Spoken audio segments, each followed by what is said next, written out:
In this video, we're going to set up a stream builder to actually listen for changes to our Firebase user. So for instance, if the user buys an in-app purchase and gets more decisions, the decisions are going to update immediately because the stream is always going to be listening for those changes.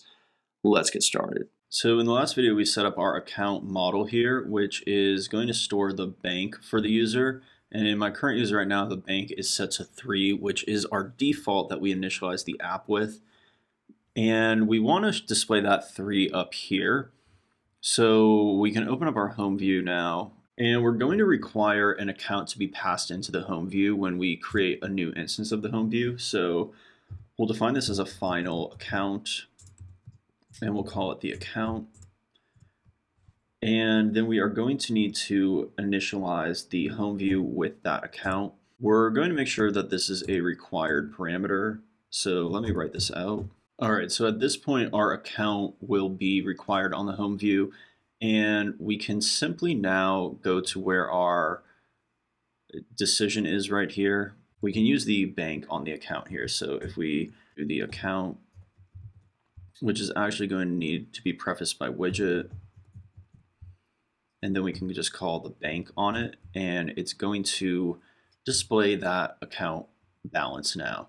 So now we need to get this account passed into the home view, and we're going to use the stream builder for that. So if you go to main.dart, you're going to see we now have an error on the home view because we don't have an account being passed into it.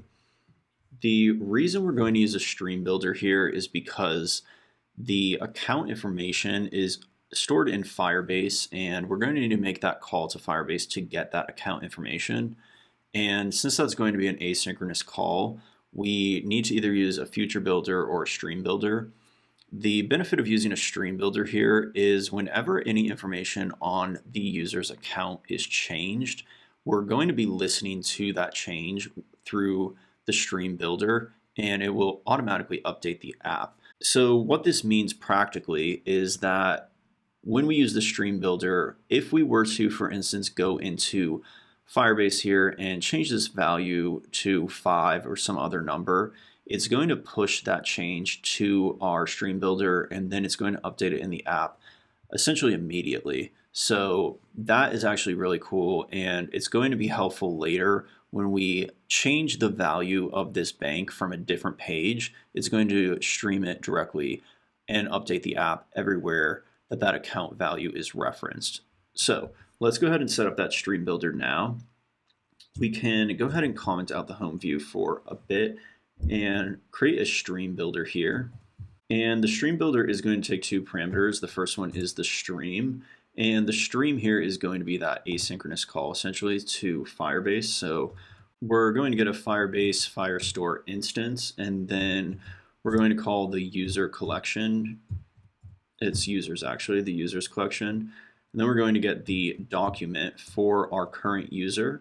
So we need to get the current user's ID, and in the past we set up this auth service through our provider, so we can use that auth service on the provider actually, and we'll use that via the context, and then we're going to be reading the context value of the auth service.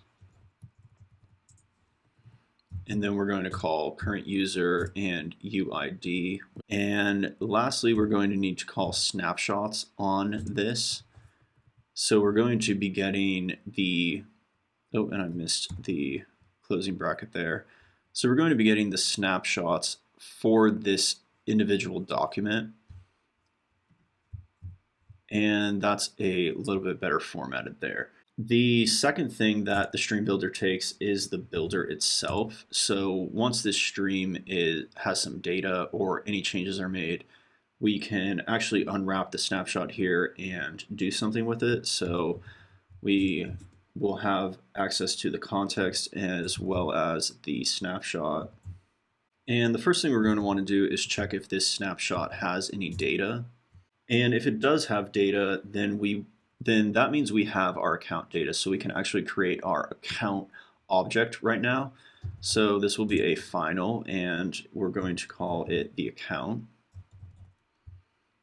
Actually, we can set this as an account. And we'll call this the account, and we're going to be getting the account from the snapshot.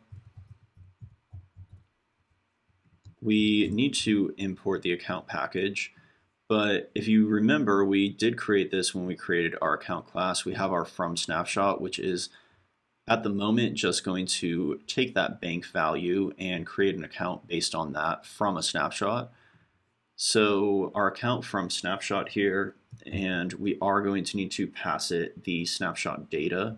The snapshot in this case, in this context here, is actually not exactly what we want to pass into our from snapshot. We only want to pass in the data from this snapshot.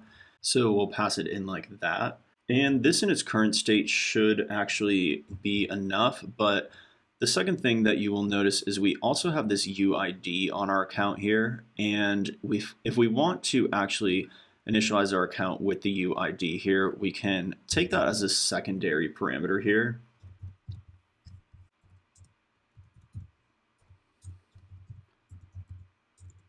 And then we can just set the UID equal to the UID that we pass in. The value of this, which I briefly talked about in the past video, is that once we have an account object, we'll easily be able to just get the user's ID without having to go back through and get it through the current user UID. Both are essentially going to be available, but it's kind of nice to just be able to call it directly off the account. So we can take this UID parameter here and just pass that in as well down into the account object now. So that is kind of optional. I think it's easier to deal with the UID through the account, but either way will actually work. The final thing we want to do here is actually just return from our builder, and we're going to return the home view. And with our recent update, the home view now requires an account, but luckily we have that account defined right there. So we can just pass that in, and I'll delete this comment down here. All right, so we're getting an error about the key being required, and this I think is just actually a problem in the syntax here. We can just delete this whole key part here and essentially just define it by only requiring the account. So this is a little bit simpler, definitely a cleaner way to do it, and should allow us to have this working. Now we do need to return something out of here if the snapshot does not have data. So down below here we can return, and we can set this to be a circle progress indicator or possibly even just an empty container. But if you refresh the app now, you'll see we do get that 3 value there because the stream builder is pulling our Firebase snapshot, which is our user here. It pulls the value from the bank there and creates that as an account object, and then that account object is passed into the home view, and the home view takes that account object and, as we updated in the beginning, sets that bank value right here. So one last thing I'll show you with this stream builder, which is pretty cool, is how the real-time updates work. So if we were to update the bank number here from 3 to 5 and hit update, you can see the update is almost instant within our app. So this is very powerful and prevents us from having to refresh this page in any way when that value changes.